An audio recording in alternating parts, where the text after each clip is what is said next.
The United Arab Emirates, UAE, is quitting the OPEC and OPEC Plus groups of major oil-producing nations next month after nearly 60 years of membership. The UAE said its decision would help it meet growing global energy demand in the long term after recent investments to boost its production capacity. It is seen as a blow to the cartel, with one analyst describing the exit as the beginning of the end of OPEC. The Gulf state's energy minister said being a country with no obligation under the groups would give it more flexibility. The UAE's departure represents a win for U.S. President Donald Trump, who has previously attacked OPEC for ripping off the rest of the world. In January, he asked Saudi Arabia and other OPEC nations to bring down the cost of oil and double down on his threat to use tariffs. And Saul Kavonic, head of energy research at MST Financial, said it was the beginning of the end for the alliance. With the UAE leaving, OPEC loses about 15% of its capacity and one of its most compliant members. What is OPEC? OPEC was formed in 1960 by 5 countries, Iran, Iraq, Kuwait, Saudi Arabia, and Venezuela, to defend the interests of major oil exporters by coordinating production to ensure steady revenue for its members. The number of countries in the cartel has fluctuated over the years.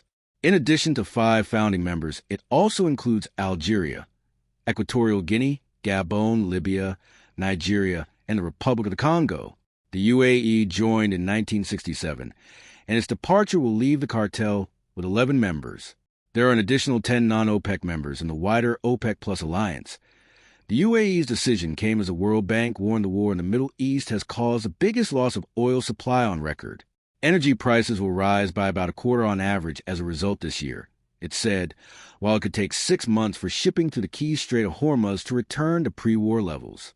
The poorest people, who spend the highest share of their income on food and fuels, will be hit the hardest, said the World Bank's chief economist Indermit Gill.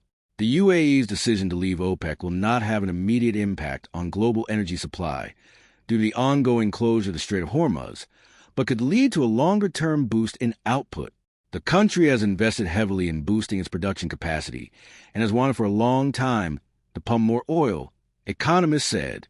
David Oxley, chief climate and commodities economist at Capital Economics, said its departure could lead to lower oil prices but higher volatility on the market in the coming decades.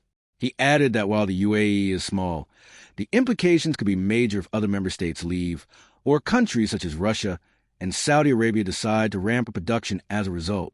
Dr. Carol Nackley, chief executive of Crystal Energy and secretary general of the Arab Energy Club, told the BBC the UAE's decision has been a long time in the making.